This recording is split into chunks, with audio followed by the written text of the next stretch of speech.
This is Pathways to Prevention, the podcast that sparks conversations shaping the future of drug prevention and recovery.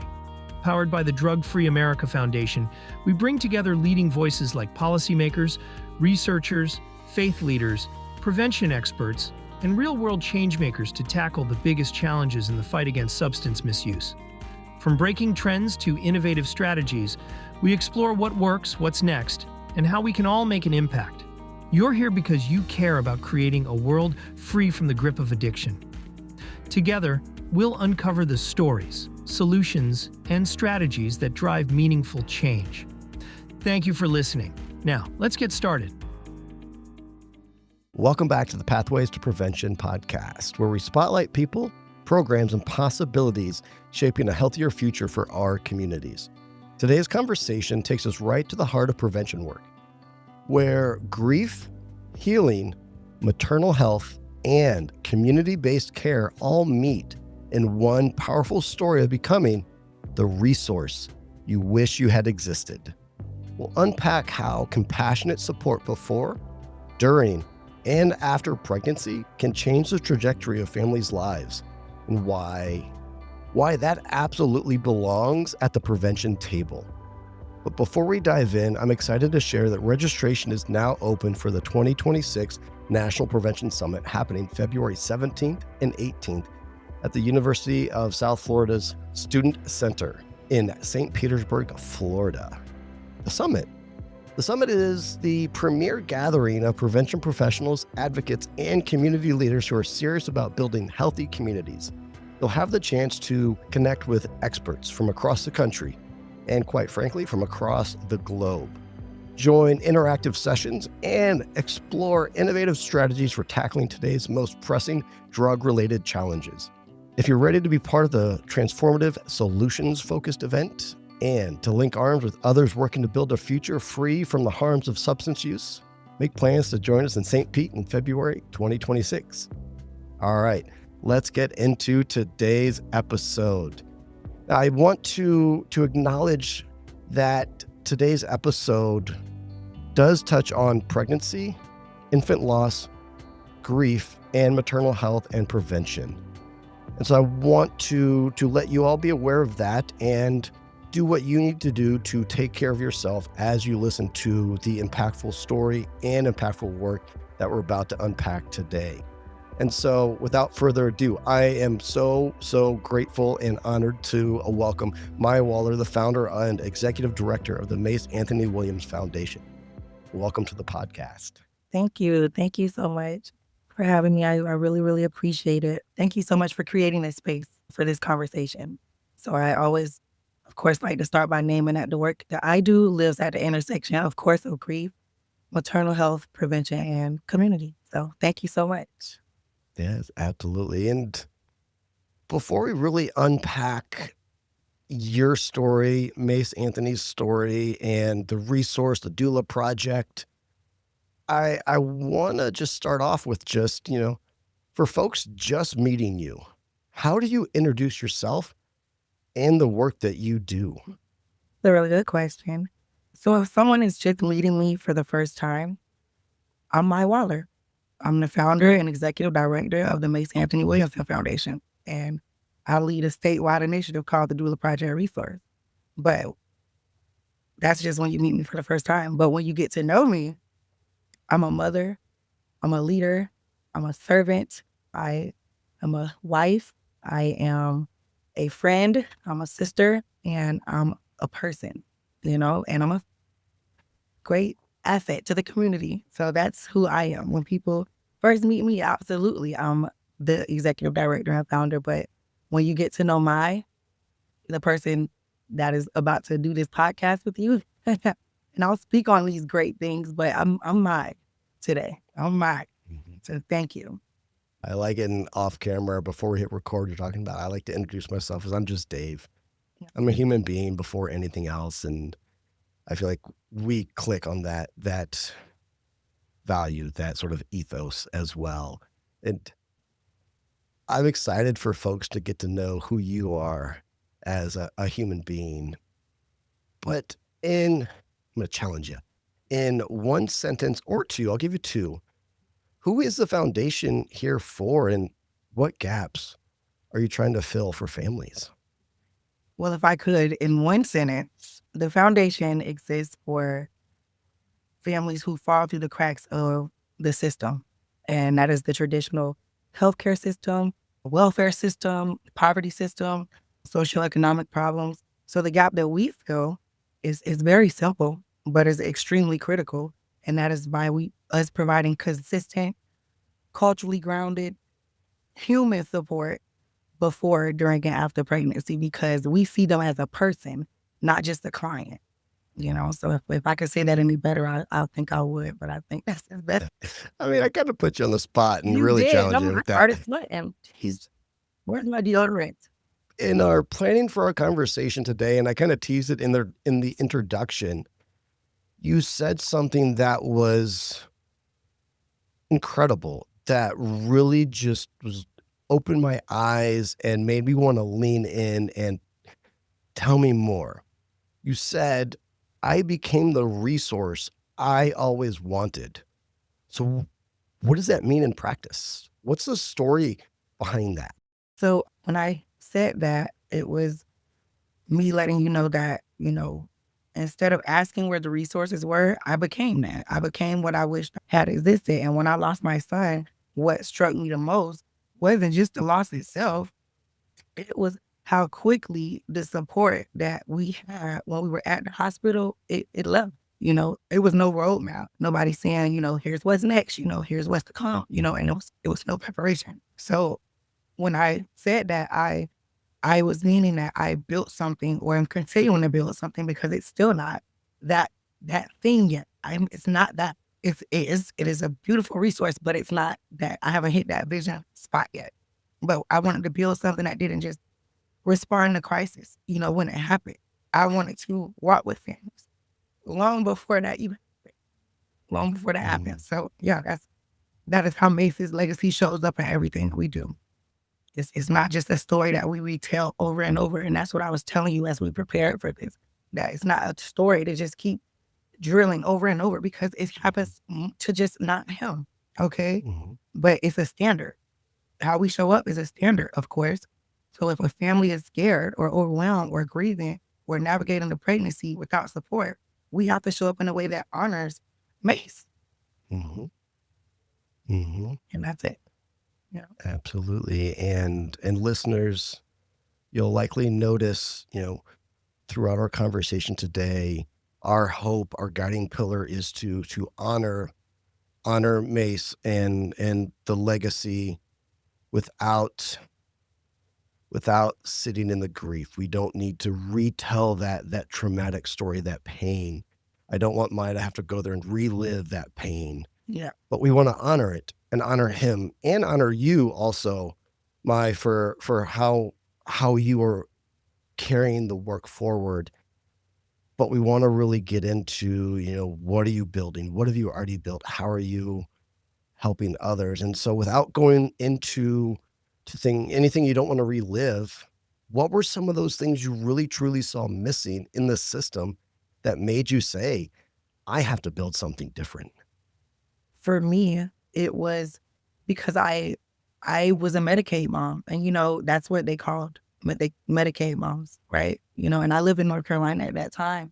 Of course, I'm in Florida now, but I got to see how both systems work, because even when I came down to Florida, I was a Medicaid mom, okay? Navigating with 2 little kids. But nonetheless, I noticed how quick the visits were, how there wasn't really time to even ask questions or to be connected to a resource. Doulas have been around, but I didn't learn about what a doula was until 2021 when I was starting this organization. And I've had 3 children since, 2017. So Mace, then 2018, Micah, and then 2020, my daughter, and then it was like not knowing. It's the not knowing part, and knowing that they know and they just choose not to give their all that they can give. So that's the other gap. Also, just the bridge between resources. It was so hard for me to get connected to resources in the community, without having to go to DCF, right? Like, who wants to really, go to DCF because you're always worried, like someone's going to take my kids, or feel like I can't feed my children, or I can't, put them in school or whatever the case may be. And it's that fear. So I feel like having community doulas helping families navigate resources is extremely important, because doulas don't just support during pregnancy and get, and are cute for the baby. It's like bigger than that. It's about this mom's well-being completely, and the baby's well-being completely, and the dad's well-being completely, and the siblings' well-being completely. It's the entire family unit. So I think that's also the gap as well. We want to fill that gap of making sure the father and the other family members are included in that care space. Okay? So yeah, those are some of the gaps that I see, that I know that the Mace Anthony is working extremely hard to fill by continuing to train doulas the best way possible and send them out for more training so that they can lead and do what they need to do to support these families, how they need to be supported. Not how we want to support them, but how they need to be supported.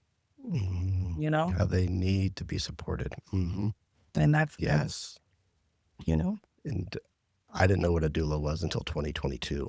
Dude, we late to the game.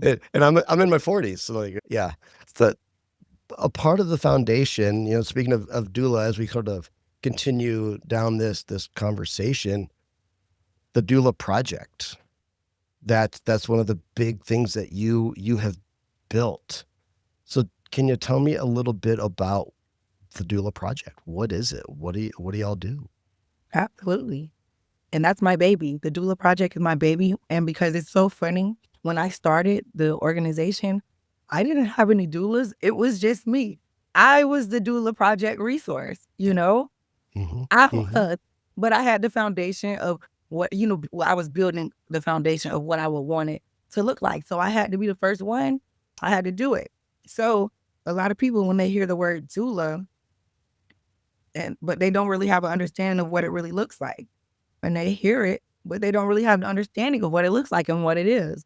So at its core, I feel like a doula is a consistent, trusted support person, and those two things you can't have one without the other. It has to be consistency there, a consistency of communication if you can't be there. So that's just that. Trust, you have to have trust, because there's no way that you're going to be able to have that client doula relationship and have them open up to you in a different way than they probably would. Doulas are not medical staff. They are not. And I need people to understand that. And I need other doulas to understand that too. You are not a medical professional. You are a trained, trusted individual to support a family. It's not therapy, but we're someone who stays with you. We're someone who will explain things to you. We're someone who will answer the phone at 3 a.m. for you, when fear is loud, and when it's time or whatever. That's what a doula is. So with the Doula Project Resource, the support starts the moment that the family reaches out. So that might look like prenatal education, helping someone understand their birth options, or preparing them emotionally and practically for labor. And again, this is all the things that I was doing as one person, but it's something I took several doula trainings, over the course of these 4 years, and leadership trainings and just development to make sure that whenever the time ever came for me to have to tell people how to be the best doula, that I could do it. So I really, built the doula training, and then I brought in the first cohort of doulas last year. So these are new doulas. They're just about to get pushed out. They've been in community these past 6 months. I trained 2 cohorts since June, and they've been out in community. They've been, serving, but I haven't let them see clients under the Mace Anthony. They are trained doulas and certified full spectrum. They have their own businesses though. So they can go see clients. I mentor them. We meet, we do everything, but they are not serving under our Medicaid contract yet, because I needed to make sure it was fully developed. The infrastructure was right, because we're dealing with a whole different ballgame. So now the Doula Project is cohort 1, cohort 2, and then we're finishing training cohort 3. But we'll roll out actually on the 19th. So that's when the program officially kicks off, where they have their client base, and we are billing Medicaid from there. And then we're working all of our contracts that we have at that moment. So the Doula Project is now a team of, it's 30 doulas right now. Yeah, so it's 30. We had 50, but everyone can't, it's survival of the fittest over here. It is, because this is my son's legacy, and I love the doula work. I love it, but everybody doesn't understand the leadership that comes with coming over here, because it's like Walmart. Walmart didn't just start with a $1 billion company. They started with a group of people, one store or two, and it was, they grew together. And some left and some stayed. And that's how this is. And that's fine. That's what this will be. But we want more people to stay. And that's why we're like honing in on things and making it where we are, let's see how they lead. Let's put them under this training. I'm not going to let anyone do any doula work with us until I see how they move in community for the next 6 months. And they have shown great leadership skills. So they are doing this. I no longer serve as a doula anymore. I am just executive director. I stepped out of that space. So the Doula Project continues to support families through birth support, labor and delivery, postpartum, when needed, the NICU or loss support, which we haven't had a loss at all. We've served hundreds of families and we have not had one loss in this organization. And I thank God for that. We have not. We support them during postpartum. And if it's okay if I say this, I feel like that is the most important part. It's because that's where families are the most vulnerable.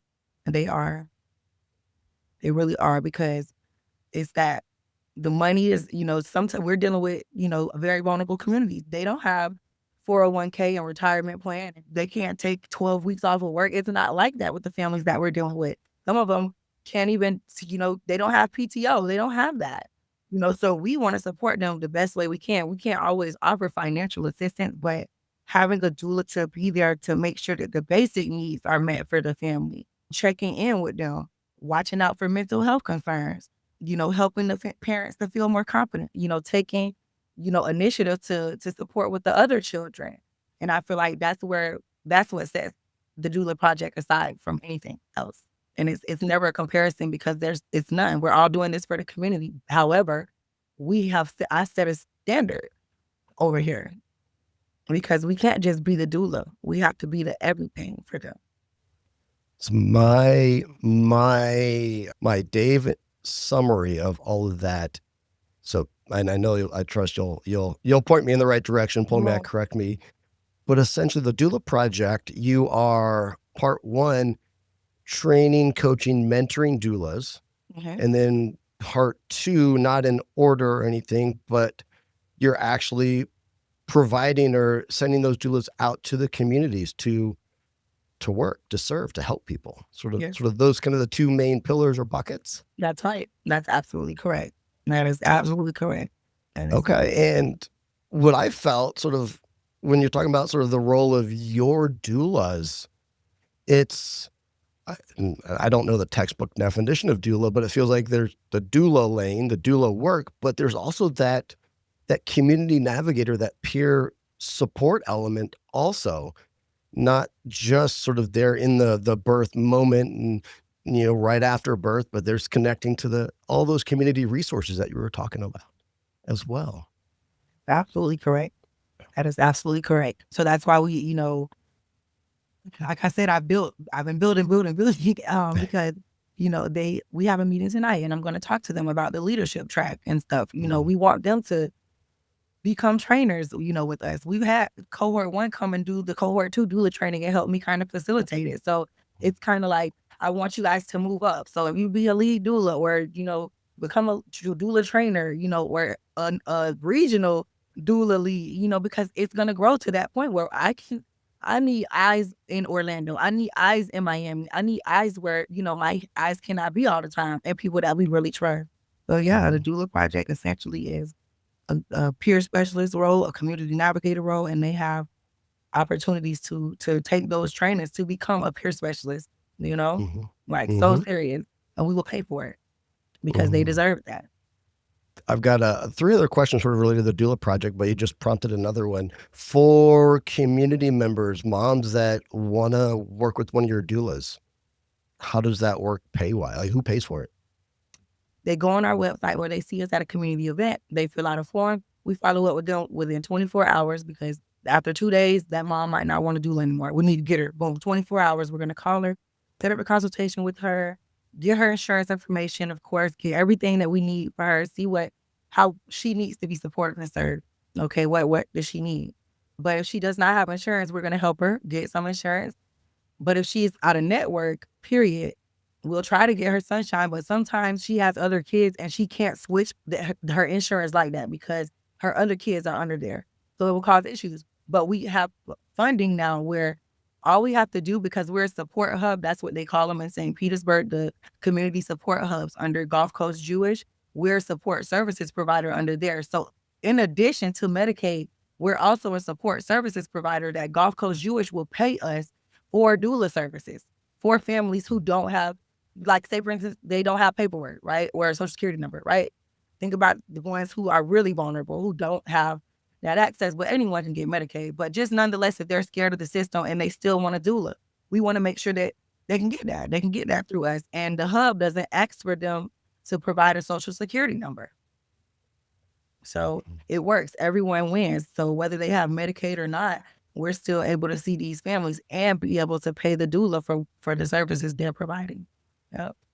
So you care, you're connected, and you're there committed to helping find a solution is my summary. And so listeners, if you or your community members, if that financial burden is a worry, sounds like you don't need to worry about that anymore. Just get them connected. And Maiye, are you ready for another challenging question?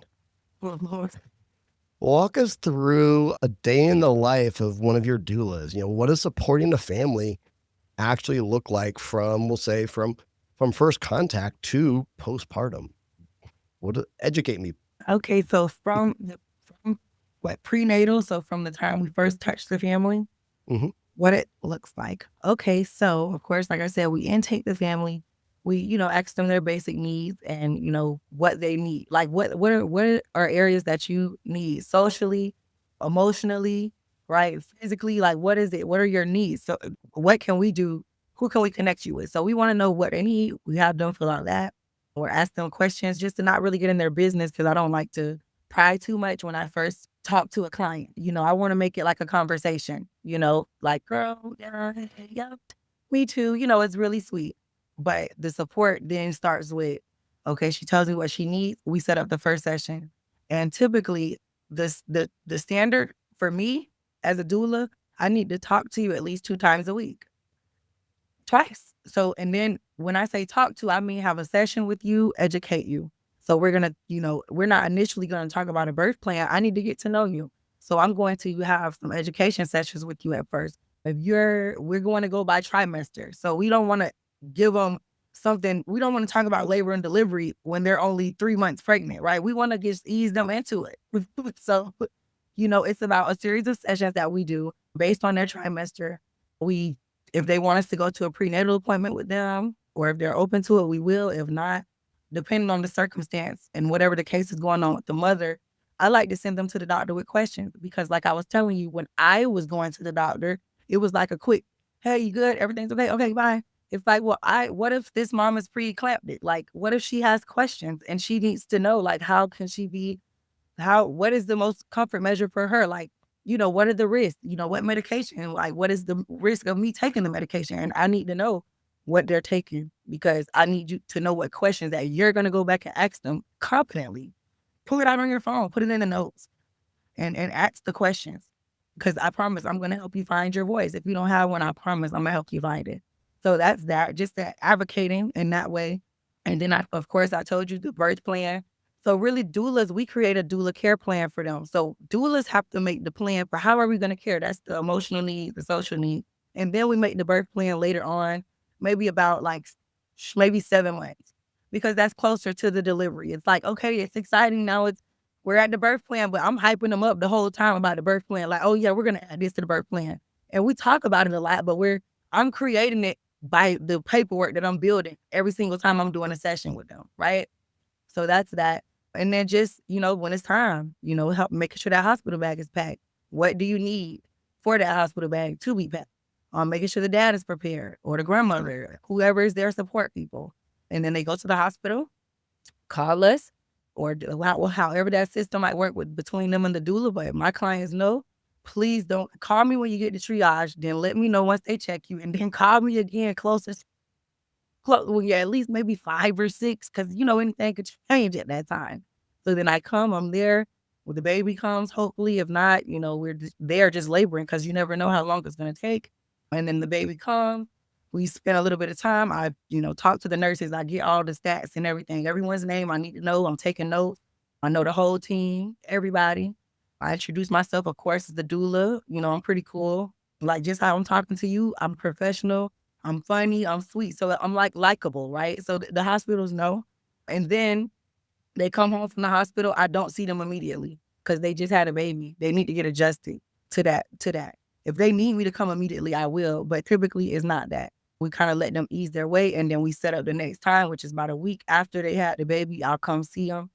Or if they want me to or not. It just depends on the mom. At that point, do you want that time with your baby and you know what I'm saying? I don't want to overstep that. I'm just your doula. So I'm here to support them however, whenever. And that's it, But sometimes as a doula, we have to set boundaries and that's okay, right? So doulas have to set those boundaries, doulas, if you're listening. It's okay, but support the family. So that's typically what it will look like, literally from beginning to end. And then we support them up to 1 year postpartum, because of, up to 5, but billably for 1 year for Medicaid. Billably, we can bill for up to 1 year after postpartum. And then by the grace of God, we have the Gulf Coast Jewish contract. So we can still provide support services to them even after that, time, and be able to pay the doulas, because that's my main thing. I did the free work for you guys for 4 years. So I worked extremely hard to be able to compensate you. So let's go. Get paid. I want you to be compensated for you serving. I get it. It's okay to volunteer, but I didn't bring you in here to volunteer. I contracted with you to provide a service and to be compensated for it.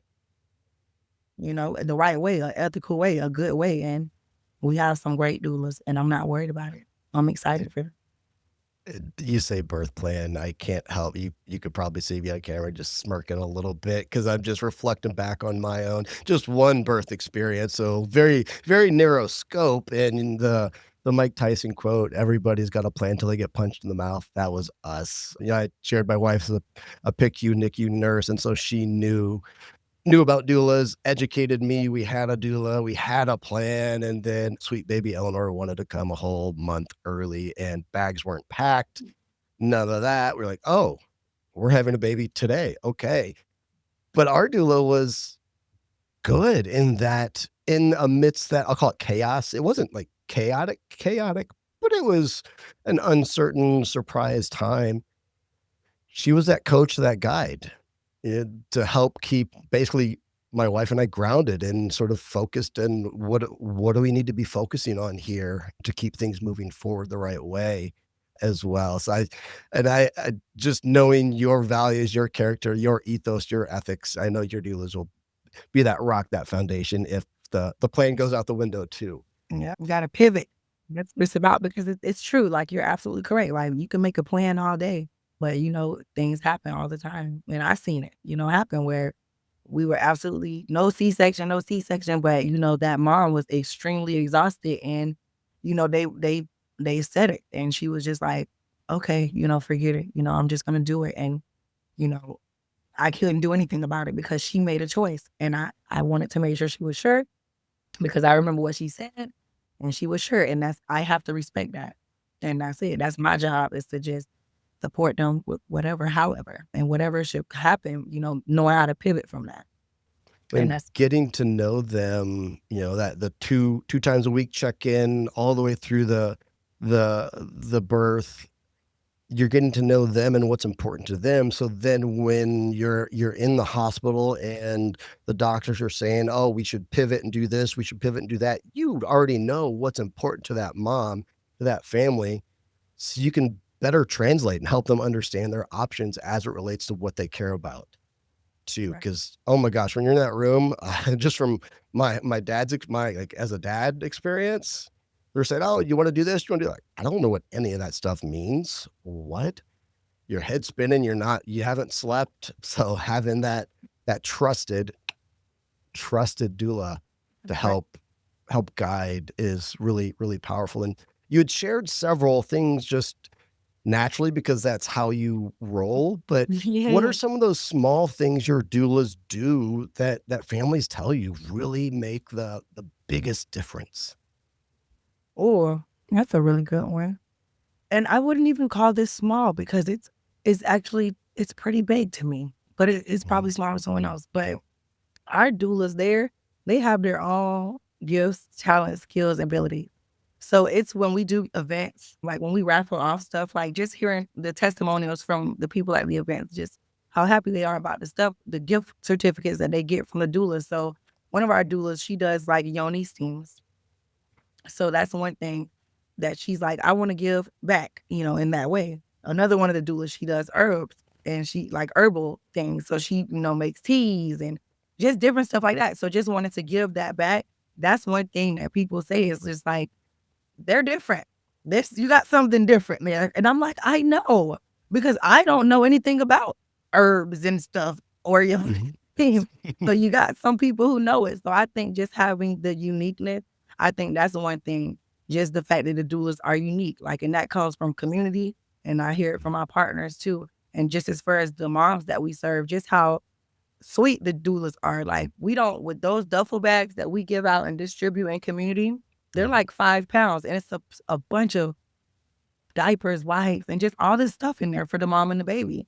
And the doulas, they take them to the cars. Like, what are you doing? Do you see that belly on that lady? Take this to her car. So they just love the service of the doulas, how they serve. It's how they serve because it's the little things that matter, like carrying the bag to a car for a Mhm. mom. People are always watching. These partners are watching us. We're doulas. How dare you let a girl walk away with a 5-pound bag that's pregnant? Okay. So yeah, Mhm. I love them. Mhm. Those my girls. They're good ones. That's beautiful. That's beautiful. And yeah, I'm notoriously known for having my phone on do not disturb from like 8 p.m. till 8 a.m. So when you said that, you have moms call you, families call you in the middle of the night at 3 a.m., I'm just like, whoa. Yeah. But they just, to ask, like ask your question. I think you said like, is this Yeah. normal? So how does that kind of support change the story for those moms, those families, having somebody to call at 3 a.m. to ask, is this normal? Expect now I will say, because like this has happened personally. It was a new mom. And she wasn't even a new mom. She actually had a baby before, but she was younger. So it was like a kind of a new mom again. So she was like, well, mine, what's this? And it was a mucus plug. Everyone on it, if you're a listener or a woman, but a dad or mom, a mucus plug is the bloody show and it's gross. So she's like, well, what is this? Like, is this normal? Like, is everything okay? Is my baby okay? Of course your baby is okay. Like, girl, I'm thinking that you are in labor or something. And it's too early. She was like 7 months, it was too early for that. The mucus plug can come out, anytime at that third trimester. So she was kind of there. So my guess is normal. But yeah, it's they know that they can calm. They know. So to have that trust, to have that understanding, it's that understanding for me because I can't do anything for you if I don't know what's going on. So yeah, it's calming. But again, the boundary. Sometimes you have to set the boundary and say, girl, you could have asked me this in the morning. But if it's really that dire to you, is that dire to me? Not feeling alone or isolated when you're going through this big, potentially scary, unknown, life-changing event. Just yeah, just knowing that you're not alone. So you support the families from first contact clear through, I think you said, upwards of a year after delivery. So I'm curious, when you look at the families that you've supported, where do you see this work really functioning as prevention? So honestly, when you look at this work through a prevention lens, it's extremely clear that the lack of support is a risk factor. Okay, so listen, my son Mace passed away from a preventable birth injury. Okay, if I would have had a doula in that space to call the shot on that, because she's my advocate. Even though my own mom was there, she couldn't. She didn't even feel comfortable to be my voice, and she had 7 children, so she knew something was wrong. So it's like when we talk prevention, we're talking about everything. We gotta train culturally these nurses, the doctors, the doulas, the midwives, the entire care team needs to be culturally competent on every single person that they're serving, period. So that's a preventative measure right there, training. Okay. Grief, untreated trauma, isolation, stress, those things don't exist in a vacuum. They increase the likelihood for depression, for anxiety, for substance abuse, right? Right? Substance use and instability within the family. So I feel that the community-based doula model, or the community navigator model, as you called it, a peer specialist, as you called it, but the community-based doulas, they are the prevention because we intervene early. If we can catch the families as early as possible, we're talking, even if we catch them postpartum, if we catch them as early postpartum as possible, great, girl. That's why they are postpartum doulas. That's why they are full spectrum trained doulas, because we want to catch them whether they're pregnant or after, but full spectrum covers before as well. And we typically don't have families that we do family planning and stuff like that with, because they don't come into this organization not pregnant, or unless they're postpartum and had just had a baby. But we do cover the full spectrum of support.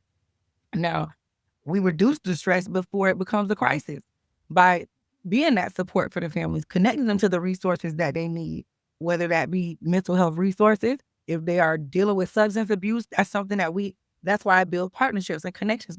I don't want to blur a line and create an issue of trust and have them thinking like we're like attacking them for the choices that they're making. But instead, let's connect with a organization that already is big on substance use prevention during pregnancy, period. So that's who is going to be the voice for that. We'll speak on it, and we will absolutely partner and vouch for everything you guys are saying and stand behind it. But we won't, I won't sit up here and, bash a mom, or not take her on as a client for that reason.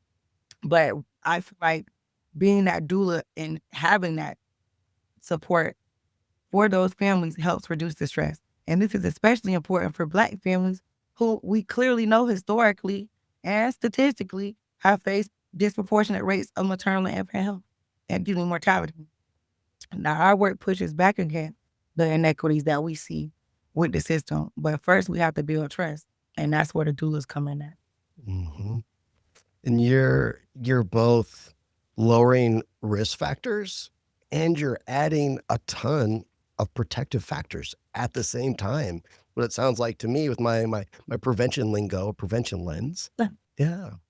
So we have an audience of prevention coalitions, prevention leaders from around the globe, state level leadership included. So what do you wish they understood about grief, pregnancy, loss that they might be missing right now? I feel like they're missing the part where it could easily be them. Easily, or their cousin, or their mom, or their brother, or their daughter. I feel like if people really could put themselves in the shoes of these lost moms and dads, these, underserved communities and family members, they would get how easily it could be them, because everyone didn't grow up in the way that, some of these leaders did. Some of them, like me, I'm a leader that grew up in poverty. So I thank God that I'm able to see what the other side of, what could it look like over there? And then how can I be the person to help break these barriers and be the one that actually fill those gaps, right?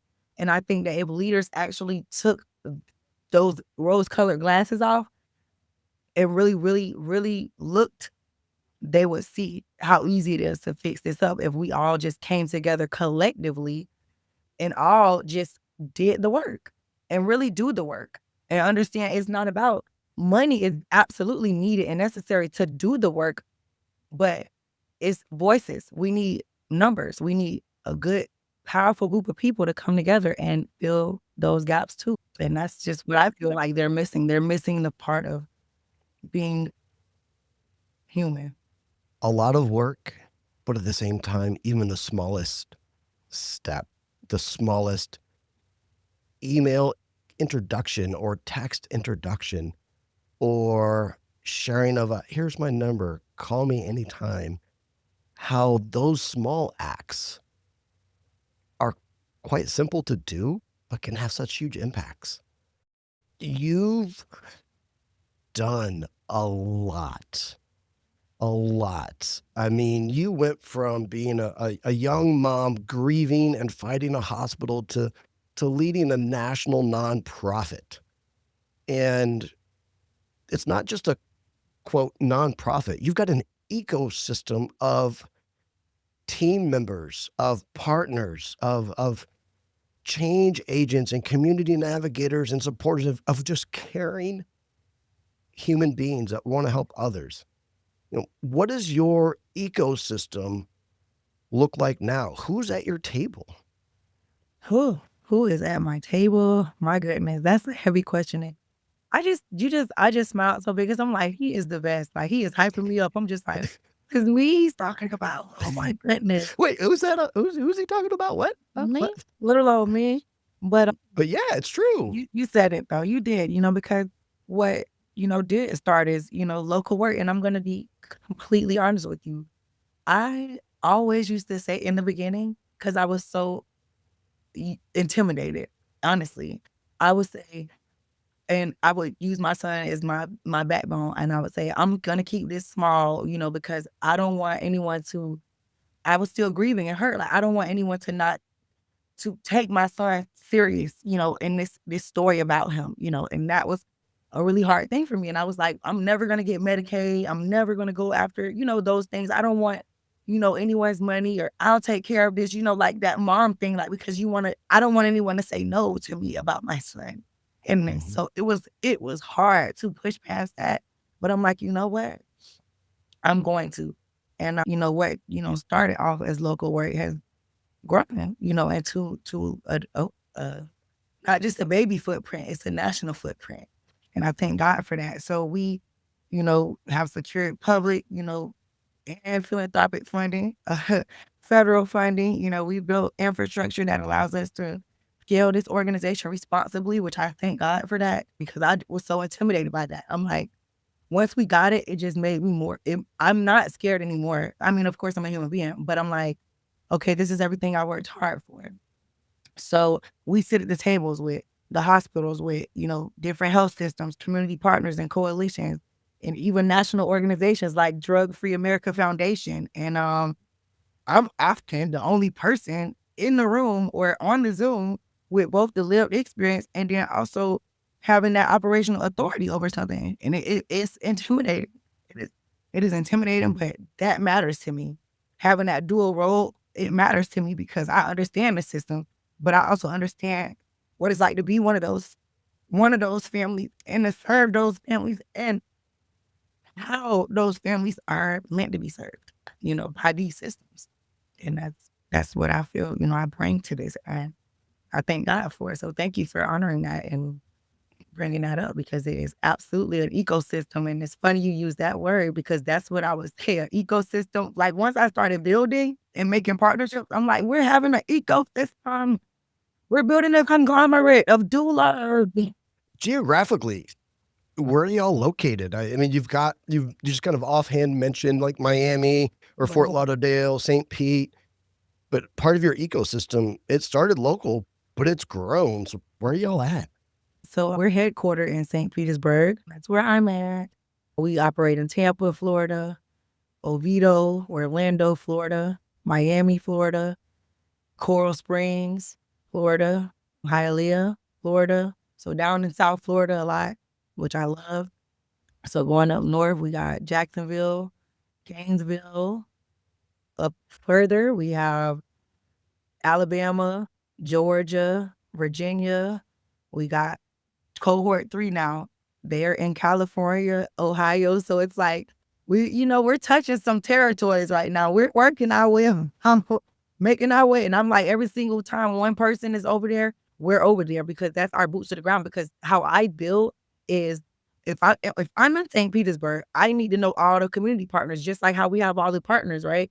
So, okay, if I'm in California, I already have some people over there that I deal with, but now I have a doula over there. So now that doula is going to be going to events and doing stuff in that community and getting our stuff out there and getting the message out about us, because we don't just want to come in someone's community. Like, no, let's get to know them. Let's bring them these duffel bags that we have. Let's do distributions with them. That's how we work. We want to bring them something before we just come and ask them for a partnership. Like, what? Here you go. We want to introduce you to our doula with the Mace Anthony. I'm big on that.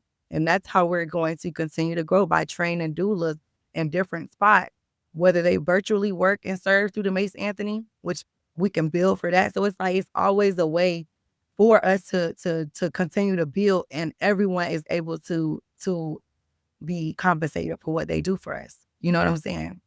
Now, out-of-state doulas, I have to work on those Medicaid contracts, which I'm not doing that yet. I'm focused on Florida, period. So anyone who's in this organization, even if they're in California, you're serving Florida clients virtually through that workshop, through those sessions, through those events, because some moms don't want to be touched.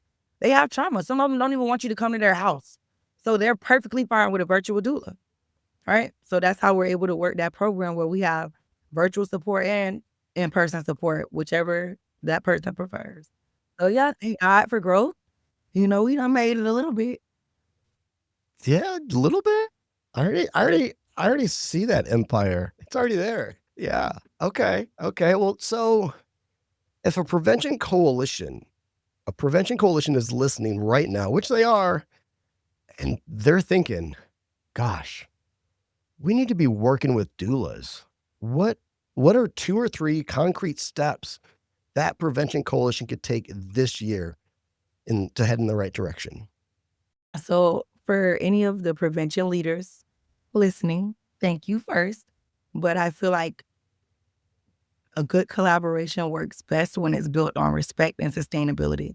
So that can look like funding doula slots, or embedding doulas into maternal health or substance use prevention initiatives, or co-creating education that families trust. Okay.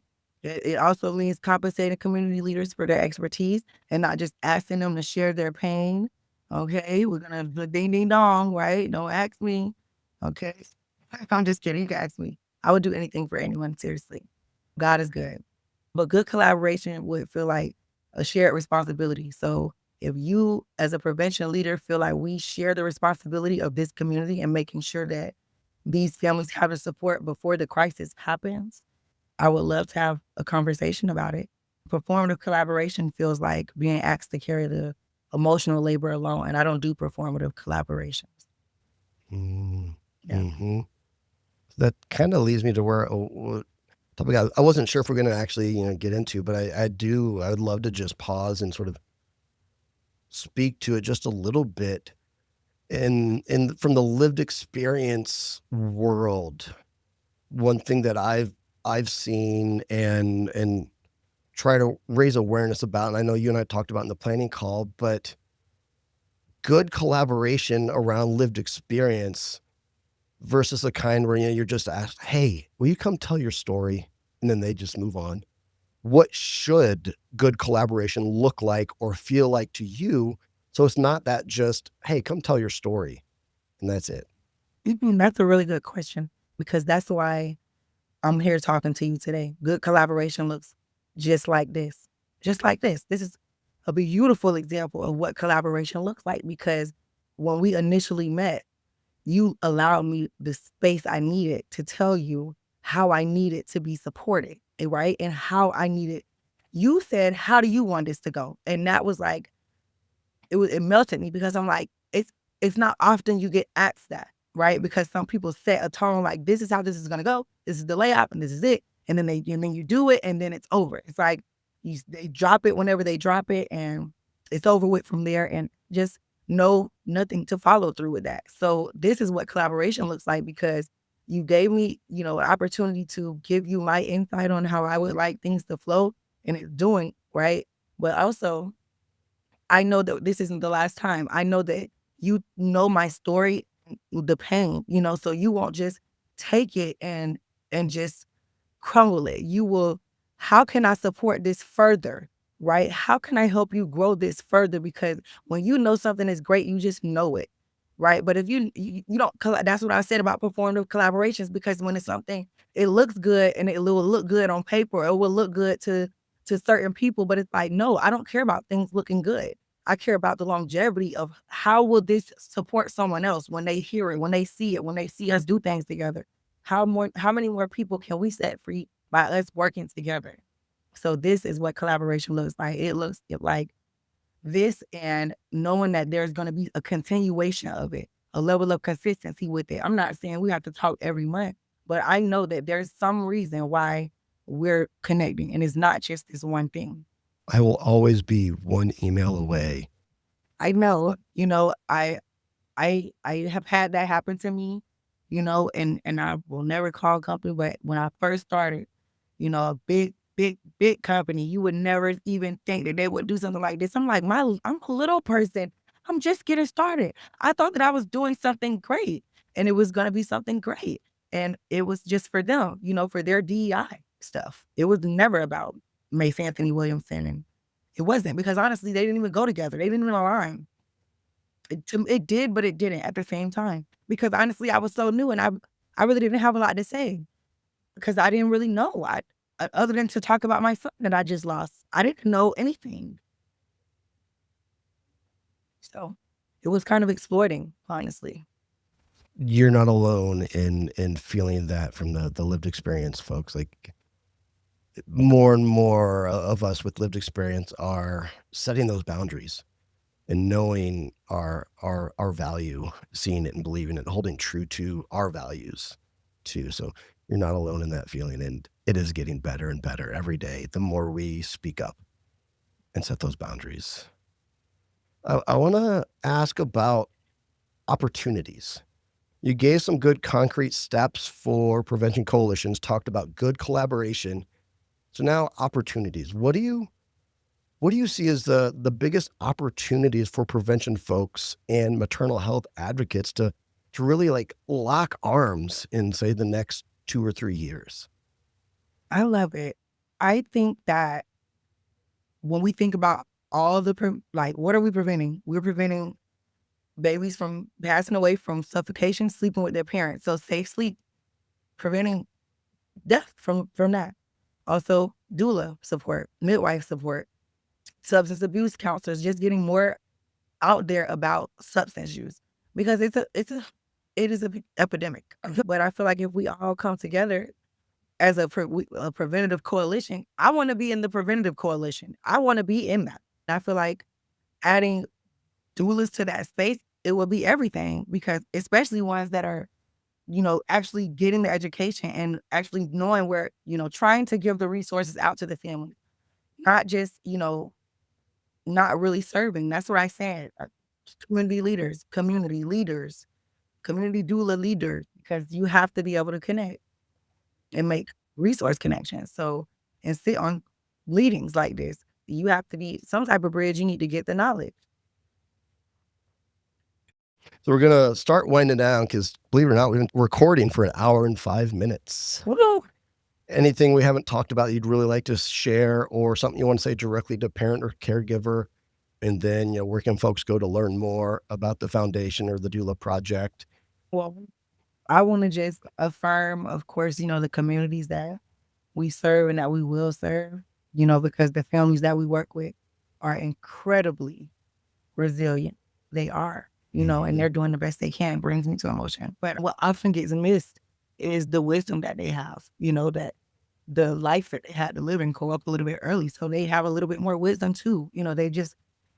They need help walking alongside these systems. They need somebody to amplify their voice with them and make sure that people listen. And I feel like a strong support circle is one where everyone is seen, everyone is believed, and everybody is respected. So if there's a parent listening or a leader listening, take heed to this.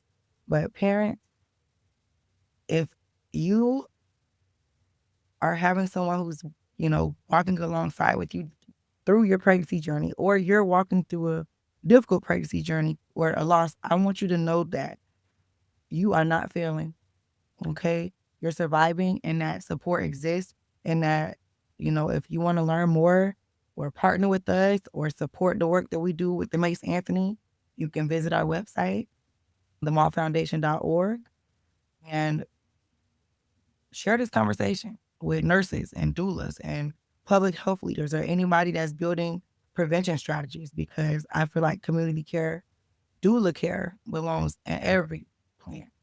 And that's just it, you know? I'm grateful to continue to work, so thank you.